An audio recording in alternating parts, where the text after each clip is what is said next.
अस्सलाम वालेकुम। जावेद जमाल सिमत इंटरनेशनल से आप लोग सीख रहे हैं एस्ट्रोलॉजी की क्लासेस। और प्रीवियस क्लास में मैंने आपको एस्ट्रोलॉजी का नाइन्थ हाउस के बारे में, उसके एट्रीब्यूट्स क्या हैं उसके बारे में बताया था। नाइन्थ हाउस, एक रिव्यू दे देता हूँ। नाइन्थ हाउस जो है वो आपके द हाउस ऑफ रिलीजन, यानी कि जो आपका बिलीफ सिस्टम है और कॉन्स्टिट्यूशन लॉ, इस हवाले से भी नाइन्थ हाउस गवर्न करता है। इसकी डिटेल आपको ऊपर दिए हुआ आई लिंक बटन है, उसमें मिल जाएगी। आप उसको क्लिक करके नाइन्थ हाउस के रिव्यूज़ के हवाले से, एट्रीब्यूट्स के हवाले से जान सकते हैं। टुडे इन मॉडल 2, ये मॉडल 2 चल रहा है और मॉडल 2 में हमने 12 हाउसेस तक इसको कवर करना है। आज की क्लास में मैं आपको मॉडल 2 की क्लास 10 में आपको 10th हाउस ऑफ एस्ट्रोलॉजी जो है वो क्या गवर्न करता है हमारी लाइफ में, हम अपनी ज़िंदगी में कौन से ऐसे एस्पेक्ट्स हैं, कौन से ऐसे पार्ट हैं जो हम 10th हाउस से देखेंगे, आज जानेंगे। आज चलते हैं। अभी स्क्रीन शेयर मैं आपको करता हूँ, आप लोग राइट डाउन करना शुरू कर दें। कॉपी पेन नोटबुक आपके पास तैयार होगी, उसको लिख लें और उसको समझने की कोशिश करते हैं। देखते हैं attributes of 10th house in astrology. Attributes के हवाले से यहाँ सबसे पहले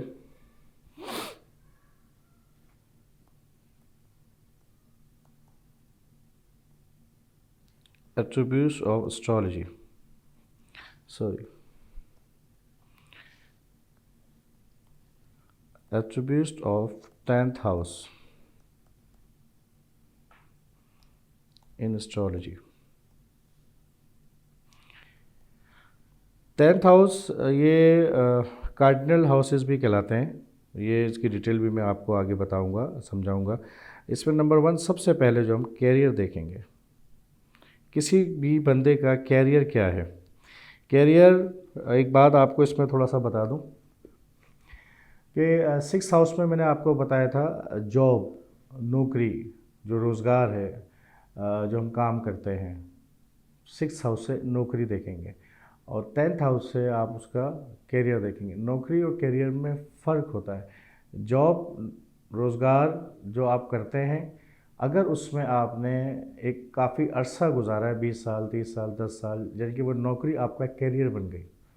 वो नौकरी आपका कैरियर बन गई जिसमें आपने इंतहक मेहनत करी, यानी कि लाइफ में जो आपने सारे काम किए, जो लाइफ में जो आपने काम, जो ज़िंदगी में हमें क्या काम करना है, वो हम कंटिन्यूटी में लेके चलते हैं एक काम को। तो वो जो कंटिन्यूटी में एक वर्क हम करते हैं अपनी लाइफ के अंदर कंटिन्यूसली, सालों तक या काफ़ी अरसे तक, तो वो हमारा कैरियर बन जाता है।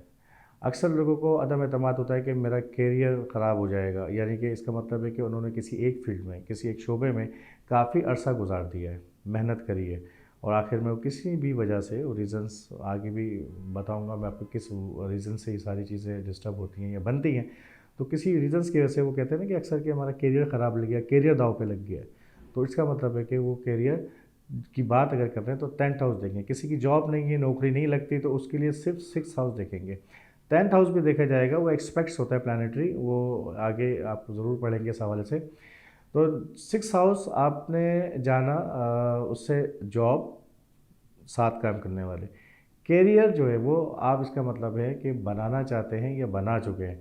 तो 10th हाउस में बैठा हुआ कोई भी प्लानट अगर वो बेनिफिशियल है, यानी कि उसके लिए अच्छा है वो घर, 10th हाउस किसी प्लानट के लिए, तो कैरियर डेवलपमेंट में आसानी रहती है। और अगर वहाँ कोई 10th हाउस में कोई प्लानट मौजूद नहीं है, तो फिर इसका मतलब ये है कि वहाँ पे उसको कैरियर पे फोकस ही नहीं रहेगा। और अगर 10th हाउस में कोई प्लानट बेनिफिशियल नहीं है, मैलेफिक है, यानी कि वो रेस्पेक्ट रखता है उस हाउस के अंदर, वो वहाँ पे कहते हैं ना कि मैचिंग नहीं है उसकी, तो फिर वो कैरियर में उसकी प्रॉब्लम्स हमेशा ज़िंदगी में चलेंगी। रेमेडीज़ क्या हैं, कैसे बनती हैं, ये आपको बाद में भी ज़रूर बताऊंगा, क्योंकि पूरा एस्ट्रोलॉजी का कोर्स कराने की कोशिश कर रहा हूँ मैं आप लोगों को। तो 6th हाउस जॉब्स, नौकरी, और 10th हाउस से कैरियर। जब आपका कैरियर, जब आप शाइन होते हैं किसी भी फील्ड में, आप कैरियर आप अपना बिजनेस में भी बना सकते हैं, पॉलिटिक्स में भी बना सकते हैं, और दूसरे एक्टिविटीज़ जो हैं किसी और दूसरे शोबे में बना सकते हैं। यानी कि किसी ऐसे शोबे में, ऐसे काम आपने ज़िंदगी में ले लिए जो ज़िंदगी भर करते आ रहे हैं, उसमें कैरियर बन जाना। उसके बाद क्या होगा, कैरियर इनलाइटमेंट होती है या आप बिल्कुल फ्यूज़ हो जाते हैं, ये वो एनालिसिस के बाद मालूम चलता है किसी भी चार्ट को। 10th हाउस कैरियर का है, इसको इतना समझना है, ठीक है। कैरियर के बाद जो कैरियर से बात जब आगे निकलती है तो आप इसमें कोई अचीवमेंट करते हैं, तो यानी कि 10th हाउस को हम देखेंगे अचीवमेंट्स में भी, ये क्या अचीवमेंट्स मिली हैं, क्या अचीवमेंट्स कर सकते हैं आप। अचीवमेंट्स होगा तो फिर साथ में आपको गोल भी, मकसद होगा, गोल। उसके बाद बात करेंगे आपका स्टेटस, स्टेटस कि वो स्टेटस क्या है, वो स्टेटस कैसा। और टॉप पोजीशन, टॉप पोजीशन का मतलब है बहुत टॉप पोजीशन पे पहुंचे हुए लोग, जितने भी सीईओ हो गए, डायरेक्टर, इस टाइप के लोग जो है वो टॉप पोजीशन पे पहुंचने वाले, बड़ी जगह, किसी बड़ी जगह पे मौजूद हैं, ठीक है। ये जो कोई भी टॉप पोजीशन पे पहुंचता है, यानी कि रीच ऑन टॉप लेवल या top position in particular field, या आप इसको 10th हाउस से देखेंगे। किसी को पॉलिटिक्स में टॉप पोजीशन चाहिए, कैरियर बनाना है, तो वो भी 10th हाउस से देखेंगे, तो पॉलिटिक्स भी आपका 10th हाउस से गवर्न होगा। 10th हाउस आपको पॉलिटिक्स के बारे में बता देगा। पॉलिटिक्स 5th हाउस मैंने आपको बताया था कि 5th हाउस जो है वो पॉलिटिक्स का है, सियासत, और 10th हाउस उसको एक्सपेक्ट करेगा तो वो उसको एम्पलीफाई कर देगा, ठीक हो गया। इसके अलावा जो भी आप समझ लें कि पॉलिटिक्स में अगर टॉप पोस्ट पे नहीं पहुंच सका है, सपोज़ कोई पॉलिटिक्स में अगर वो नहीं पहुंच सका है, तो इसका मतलब इसको 10th हाउस में कोई नेगेटिव एक्सपेक्ट है किसी प्लैनेट का, या किसी भी पोजीशन पे अगर नहीं पहुंच सका है वो, any position, any top position, किसी भी टॉप पोजीशन पे अगर वो नहीं पहुंच सका है, तो इसका मतलब है 10th हाउस में कोई ना कोई दिक्कत है, कोई प्रॉब्लम है, कोई एस्पेक्ट्स है किसी भी प्लैनेट का। टॉप पोजीशन पे जब आप पहुंचते हैं तो आपको फिर पब्लिक इमेज भी मिलता है ना, तो आप 10th हाउस से पब्लिक इमेज भी देखेंगे, यानी कि आपका एक सोशल कनेक्शन या सोशल स्टेटस बनता है। सोशल स्टेटस भी आपको 10th हाउस ही बताएगा। कोई अवार्ड्स या रिवॉर्ड्स भी मिलते हैं, तो कोई अवार्ड्स बहुत ज़्यादा ज़िंदगी में किसी को मिलते हैं, या कोई रिवॉर्ड्स करता है या रिवॉर्ड्स मिलते हैं, तो वो भी 10th हाउस बताएगा। ये रिवॉर्ड या अवार्ड जो है ये आपको काम काज से मिलेंगे, तो इसको हम अब कह सकते हैं काम काज, कोई भी काम काज जो एक लॉन्ग टर्म आप यानी कि अनथक मेहनत से स्ट्रगल कर रहे हैं किसी कामकाज में, तो फिर आपको उसका कोई रिवॉर्ड्स मिला, ठीक है, अवार्ड्स या रिवॉर्ड्स मिला, तो ये भी 10th हाउस देखेंगे। अनथक स्ट्रगल मेहनत से आप एक टॉप पोजीशन पे पहुंचते हैं, ठीक है, तो ये पूरा सिनेरियो आपको 10th हाउस बताएगा कि आपको रिवॉर्ड्स अवार्ड जो उसको मिला है, या आपका पॉलिटिकल इमेज, सॉरी जो सोशल स्टेटस जो है वो, या पब्लिक इमेज जो है, ये आपको 10th हाउस गवर्न करेगा। कोई पेशा आपने अडॉप्ट किया हुआ है कि क्या पेशा आपका होना चाहिए, क्या पेशा, पेशा कहते हैं जो कभी साथ नहीं छूटता, नेवर फॉरगेट, कभी आप नहीं भूलते उसको, और नेवर फॉरगिव, ना छोड़ते हैं आप उसको, कभी नहीं छोड़ते, साथ रहता है आपकी लाइफ में, जो आपकी पहचान बनता है, पहचान बनता है आपको, यानी कि इसका मतलब है वो आपको फेम दिला रहा है, मशहूर हो गए आप, शोहरत, ये भी आपको 10th हाउस गवर्न करके बताएगा, ठीक है, यानी कि इज्जत में इजाफा, ऑनर, इज्जत, वक़ार, बुलंदी, किस्मत भी कहते हैं, बहुत से लोग देखते हैं इसको कि यार क्या किस्मत पाई है इसने, होता है ना। या वो अफराद जो हमारे जो एल्डर हैं, एल्डर से मुराद यहाँ पे मैं कहूँगा बुज़ुर्ग अफराद। अच्छा, एक बात और मैं आपको बताऊं, क्योंकि वर्ड्स में मैं काफ़ी काम करता हूँ, मेरा शौक़ है कि वर्ड्स की एक्सप्लेनेशन सही होनी चाहिए, वर्ड्स क्या मायने देता है। अगर वर्ड्स के मायने आप समझेंगे तो फिर सही तरीके से एस्ट्रोलॉजी का अहाता कर सकते हैं। सपोज़ कि जॉब देखनी है आपने 6 हाउस से, और आपने करियर को भी 6 हाउस समझ लिया, जॉब और करियर एक ही समझ लिया, तो फिर आप जब एनालिसिस पे आएंगे, प्रोडिक्शन पे आएंगे, तो आपको प्रॉब्लम होगी। किसी का चार्ट रीड कर रहे होंगे तो आपको जब वर्ड्स के एक्यूरेट एग्जैक्ट मायने नहीं मालूम होंगे, तो आप 10th हाउस को भी देख सकते हैं, 6 हाउस को भी देख लेंगे। देखा दोनों हाउस जाएगा, लेकिन फर्स्ट प्रायोरिटी में किसको पहले देखना है, उसके बाद सेकंड प्रायोरिटी में किसको देखना है। तो इसलिए मैं वर्ड्स कोशिश करता हूँ कि जब मैं आपको एट्रीब्यूट्स बता रहा हूँ एस्ट्रोलॉजी के इस हाउसेस की, तो आपको वर्ड्स पे कमांडिंग थोड़ी सी होनी चाहिए कि किस लफ्ज़ के क्या मायने बनते हैं, निकलते हैं, एक्यूरेट बिल्कुल। ये एस्ट्रोलॉजी कोई ऐसे ही कोई इल्म नहीं है कि लग गया तुक्का तो सर लग गया, अब नहीं लगा तो कोई बात ही नहीं है। प्रॉपर मेहनत करनी पड़ती है। एक्यूरेट, ये 2+2 है, बिल्कुल कैलकुलेटेड है। इसमें कोई आय बाय शाई नहीं है कि हाँ जी ये हो गया शायद हो जाए। डू एंड डोंट, यस होना है तो अगर चार्ट बता रहा है प्लानट की पोजीशन सही है, ये तो अपनी जगह पे सही है, लेकिन आप उसको किस तरीके से ले रहे हैं, उसके मायने किस हिसाब से। अगर आपने मायने गलत निकाले हुए तो फिर यही होगा कि दूसरे लोग कहेंगे कि यार इस इल्म के अंदर भी कोई फ़ायदा नहीं है। फ़ायदा इस इल्म का नहीं है, फ़ायदा और नुकसान उस बंदे के हाथ से है कि उसके पास वो इल्म कितनी डिटेलिंग में आया है, वो कितनी डिटेल जानता है, एक्सपर्ट कितना है, प्रोफेशनल कितना है, उस एजुकेशन उस सब्जेक्ट के बारे में कितना जानता है। तो आपको गलत लोगों से मुलाकात हुई है, आप सही लोग ढूंढें हर फील्ड के अंदर, तो 2+2 4 बनेंगे। बिल्कुल एस्ट्रोलॉजी ऐसे ही सब्जेक्ट है कि आपको बिल्कुल ऑथेंटिक ही मालूम चलेगा। इसमें ऐसा नहीं है कि कयास आराई का इल्म है। कयास वो करते हैं जिनके पास नॉलेज कम होती है। जिनके पास नॉलेज होगी भरपूर, एक्यूरेट, पिन पॉइंट बिल्कुल सही नॉलेज, तो वो फिर कयास नहीं करते, है ना, फिर वो काम करते हैं। तो इसमें बुज़ुर्ग अफराद के हवाले से बता देता हूँ। बुज़ुर्ग अफराद जो हैं वो हम अक्सर लेते हैं कि बुज़ुर्ग बूढ़ा होगा, कोई बुढ़ा होगा, तो बूढ़ा, ये बूढ़ा ओल्ड मैन जो है उसकी बात नहीं हो रही है। बुजुर्गी कुरान में भी, या आपने अक्सर सुना होगा कि अल्लाह बुजुर्गी वाला है, तो इसका मतलब अल्लाह बूढ़ा नहीं है, माज़अल्लाह अल्लाह बूढ़ा नहीं है, ओल्ड मैन नहीं है। अक्सर सुना अल्लाह पाक बुजुर्गी वाला है, यानी कि इल्म वाला है, बहुत अहाता है उसके पास। बुज़ुर्ग यानी कि वो जिन्होंने अपने पर्टिकुलर फील्ड में, हम जो बुज़ुर्ग कहते हैं, तो मैं आपको ये अच्छा है कि इसके ज़रिए आपको मायने भी मालूम चल जाएंगे। बुज़ुर्ग का मतलब होगा कि कोई एक पार्टिकुलर फील्ड में या ज़िंदगी के शोबे में उसके पास बहुत कुछ जानकारी मौजूद है, और बिल्कुल रियल नॉलेज, यानी कि एक्सपीरियंस किया हुआ, तो उसे बुज़ुर्ग कहते हैं। वो कोई भी किसी भी उम्र में हासिल कर सकता है वो, तो उसे कहते हैं बुज़ुर्गी। तो वो अफराद जिनसे आपको इल्म मिल रहा है, एजुकेट कर रहा है वो आपको, ठीक है। तो एल्डर, बुज़ुर्ग अफराद जो भी हैं, अब आप समझ गए बुज़ुर्ग किसे कहते हैं। तो अब आप अहाता कर सकते हैं कि 10th हाउस इन लोगों से भी रिलेटेड। ज़ाहिर सी बात है, जब कामकाज की बात हो रही है, प्रैक्टिकल पर्सन्स, जो प्रैक्टिकल पर्सन्स हैं वो भी आप 10th हाउस से देखेंगे, प्रैक्टिकल पर्सन्स भी।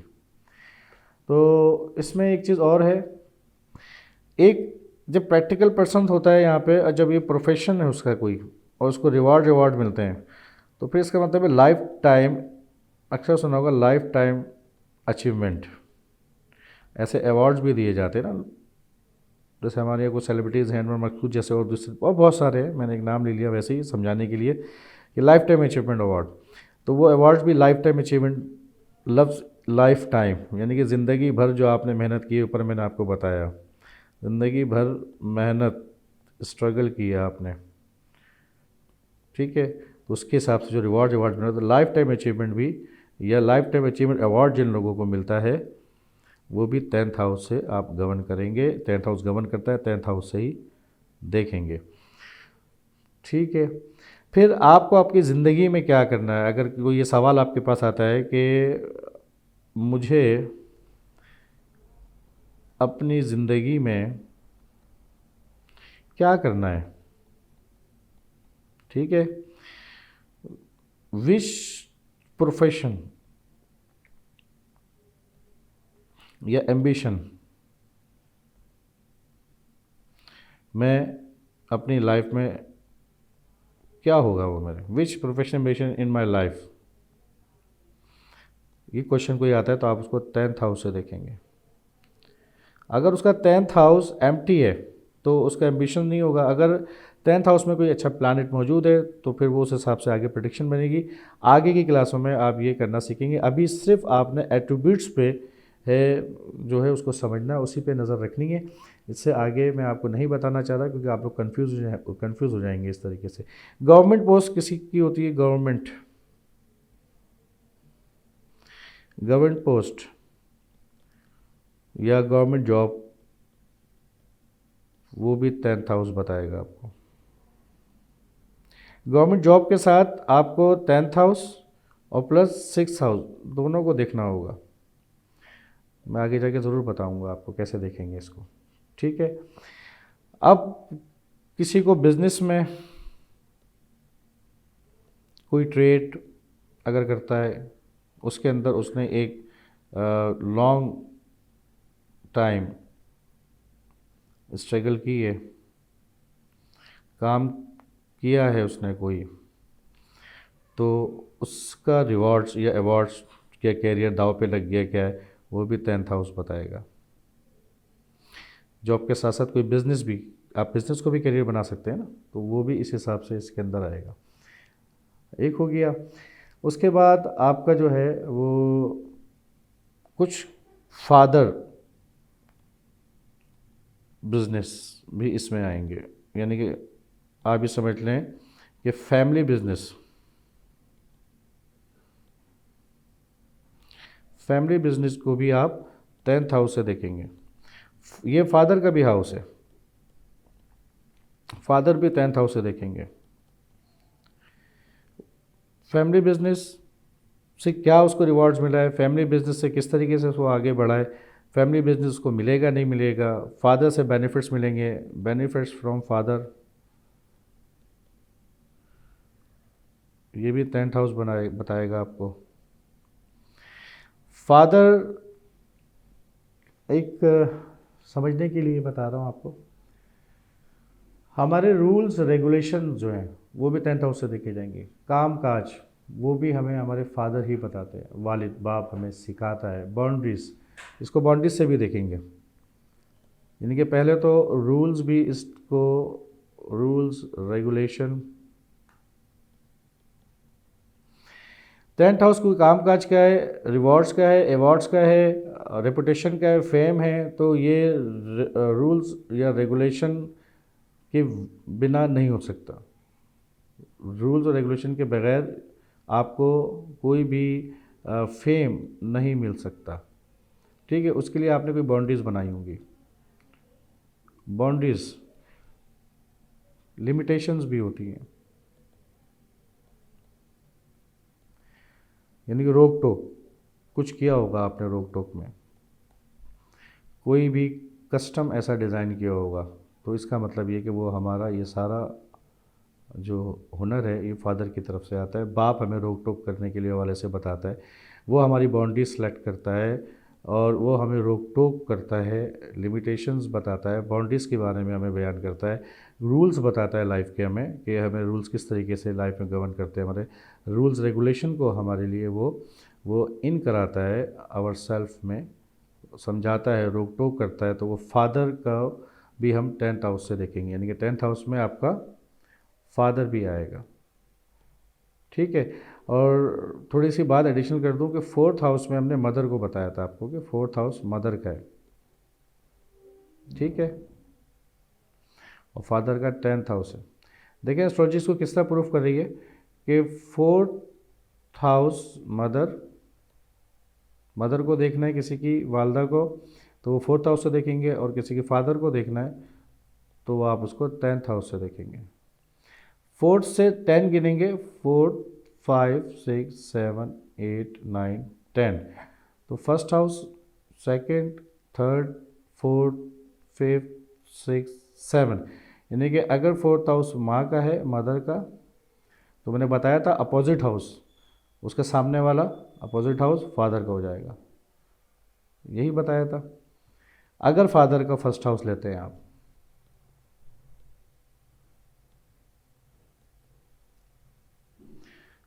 फादर का फर्स्ट हाउस लेते हैं, सेकंड, थर्ड, फोर्थ, 5, 6, 7, तो फिर 7th हाउस मदर का हो जाएगा।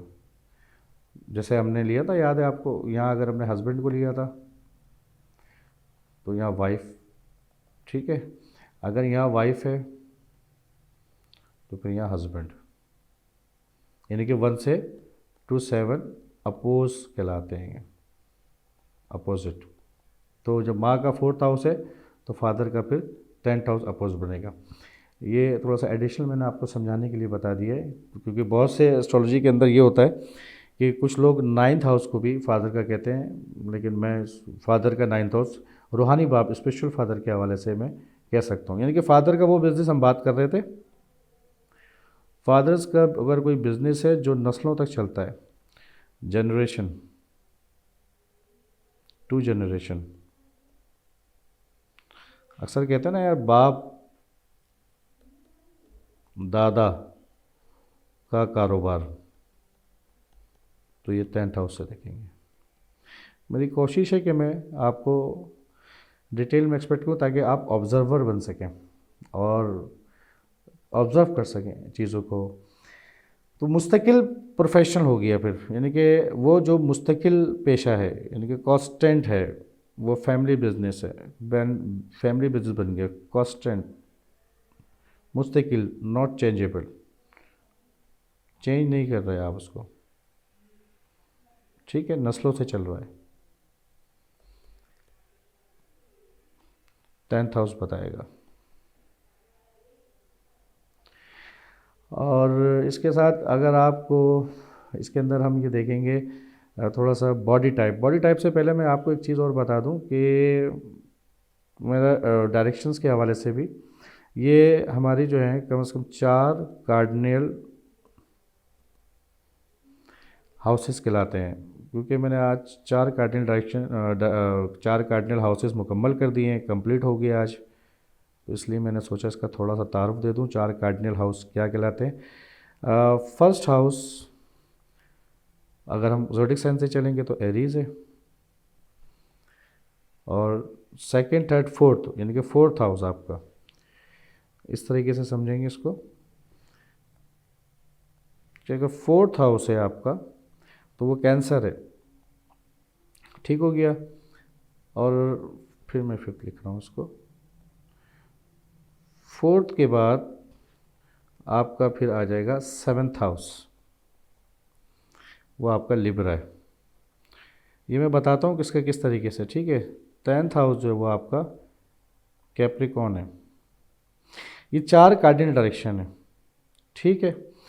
एरीज के बाद जो है वो आपका टॉरस आता है और जेमिनी आता है। चौथे नंबर फिर कैंसर आ जाएगा। कैंसर के बाद फिर आपका लियो और विर्गो आता है, ठीक है। उसके बाद 7वें नंबर पे लिब्रा आएगा। लिब्रा के बाद 7वें और 8वें नंबर पे आपका स्कॉर्पियो और सेजिटेरियस आ जाएगा। फिर उसके बाद कैप्रिकॉन। कैप्रिकॉन का जो रूलर है, हम 10th हाउस के बारे में पढ़ रहे हैं आज, वो सैटर्न है।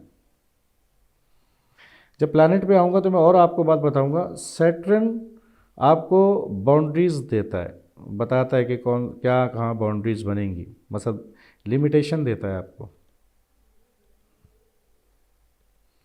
लिमिटेशन आपको कैरियर देता है, लॉन्ग टर्म से मेहनत करते चले आ रहे हैं तो एक कैरियर बना के आपको देगा।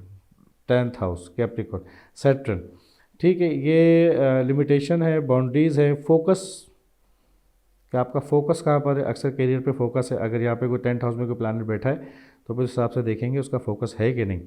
तो ये कैडेट बेस कहलाते हैं। एरीज से मतलब मेरा कहने का कि ज़ोडिक साइन में जो एक सीरीज़ बनी हुई है मेरी पिछली क्लासों में है कि एरीज से लेके पाइसेस तक, कैप्रिकॉन के बाद एक्वेरियस, और उसके बाद 12 जो है वो पाइसिस है।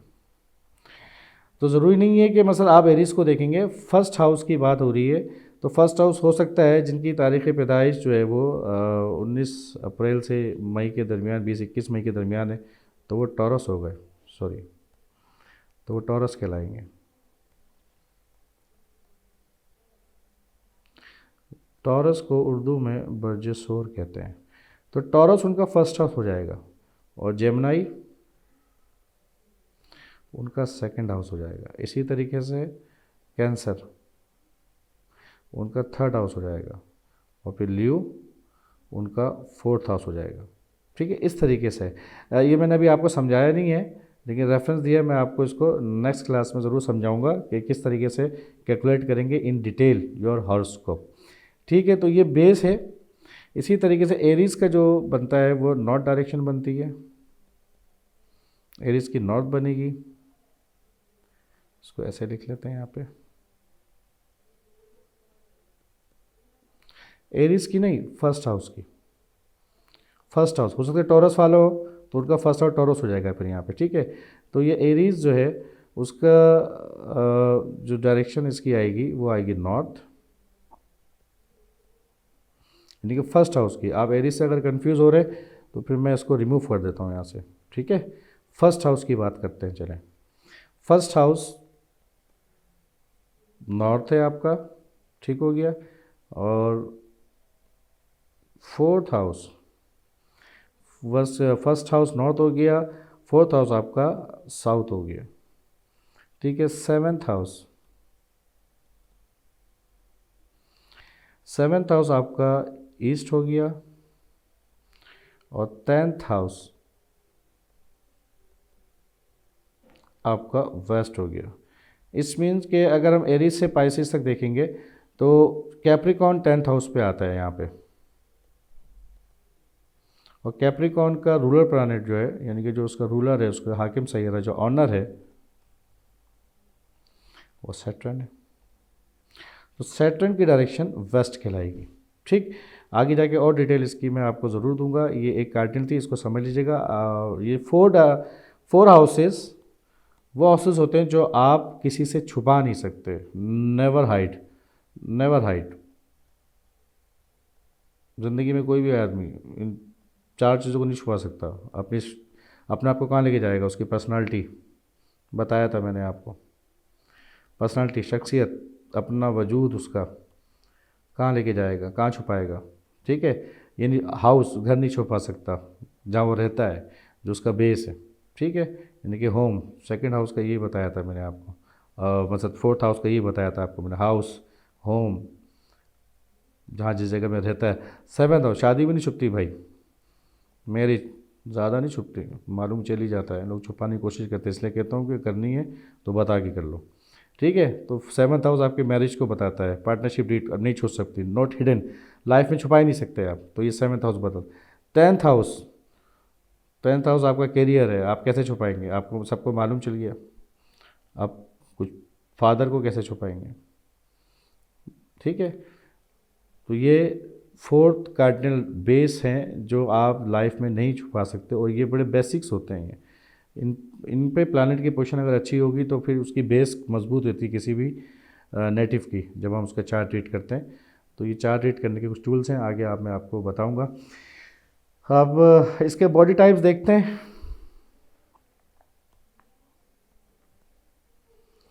बॉडी टाइप्स के अंदर बोन है, बोन्स जो हड्डियां हैं आपकी, जॉइंट्स, ये भी आएंगे। स्केलेटन यानी कि स्ट्रक्चर, स्ट्रक्चर। अब देख लें 10th हाउस के अंदर जो भी फर्म के अंदर है, यानी कि फर्म भी आएगा 10th हाउस में। मैं और यहाँ लिख देता हूँ कि फर्म, फर्म बनती है ना कोई, उसका एक स्ट्रक्चर डिज़ाइन होता है, एक स्ट्रक्चर बनता है उसका, उस पर ये फर्म खड़ी हुई होती है। तो हमारे बॉडी का स्ट्रक्चर बोन से रिलेट करता है। ठीक है, स्केलेटन, तो सब इंटर रिलेटेड। तो ये 10th हाउस से देखेंगे। फर्म हो गया, स्ट्रक्चर जो बनता है, कोई कंपनी बनती है, यानी कि ह्यूज बड़ी जगह, उसी के लिए स्ट्रक्चर बनते हैं। शॉप होगी तो उसका स्ट्रक्चर नहीं बनेगा, लेकिन कंपनी होगी ये बड़ी जगह, कोई इंडस्ट्री होगी तो उसका स्ट्रक्चर डिज़ाइन करेंगे। उसकी आप ये समझ लें कि डिपार्टमेंट्स बनाएंगे, फिर उनके फंक्शन, उनके डिपार्टमेंट्स के, किस डिपार्ट का क्या फंक्शंस है, उनकी इम्प्लीमेंटेशन क्या है, क्या काम करना है इनको, है ना, कैसे करना है। तो ये पूरा स्ट्रक्चर डिज़ाइन होगा। तो स्ट्रक्चर डिज़ाइनिंग भी आपकी 10th हाउस से देखी जाएगी। ठीक है, तो इसी तरह हमारी बॉडी का स्ट्रक्चर जो बना हुआ है स्केलेटन पे, तो स्केलेटन भी 10th हाउस में आता है। अच्छी तरह समझ में बात आपको आ रही होगी इस हवाले से। जॉइंट्स में तो नी को अक्सर मसला होता है, देखा होगा आपने लोगों को, नी घुटने का मसला हो जाता है, घुटने जवाब दे जाते हैं, तो वो भी आप उसको 10th हाउस से देखेंगे। अगर कोई प्लानट की पोजीशन सही नहीं है तो इसका मतलब है हम उनको पहले कह देते हैं जवानी में कि भाई अपने घुटनों का ख्याल रखो, हड्डियों का, फिर उन चीज़ों की डाइट पर हो ताकि आपका 10th हाउस मजबूत हो और आपकी प्रॉब्लम्स क्रिएट ना हो। ये स्केलेटन जो बना हुआ है हमारा स्ट्रक्चर, स्केलेटन, ये स्किन के बगैर तो फर्म हो ही नहीं सकता ना, फर्मिंग जो इसकी मजबूती, फर्म स्किन, तो आप स्किन को भी 10th हाउस से ही देखेंगे। कोई स्किन डिजीज़ किसी को है, कोई स्किन का मसला हो गया है, तो वो आप 10th हाउस उसको बनाएगा। और एक बात और को जो हम अक्सर देखोगे कि यार पेट में गैस बहुत बनती है लोगों के, है ना, वैक्यूम थोड़ा सा इसमें स्टमक भी आता है 10th हाउस में, स्टमक भी आएगा इसमें थोड़ा सा, स्टमक 4th में के अंदर भी है, 5th के अंदर भी है, लेकिन जो उसके अंदर जो गैस बनती है, गैस की जो बीमारी होती है, वो भी आपको 10th हाउस गवर्न करेगा। ठीक है, ये इतनी डिटेल में थोड़ी सी मैंने आप लोगों को चीज़ें बताई हैं। कोशिश कर रहा हूँ कि आप सीख लें, आप समझ लें। इतने ज़्यादा अल्फाज का इस्तेमाल किसी की हाउस के एट्रीब्यूट्स को बताने के लिए इसलिए किए जा रहे हैं कि आप ऑब्ज़र्वर बने। जब आप इस वीडियो को देख रहे हैं तो जब वर्ड्स आपके सामने आ रहे होंगे तो आप उससे रिलेट ऑब्ज़र्वर बन रहे होंगे, ऑब्ज़र्व कर रहे होंगे। तो नेक्स्ट क्लास में हम पढ़ेंगे 11th हाउस, उसके बाद एक हाउस और है 12, यानी कि 2 हाउसेस रहते हैं।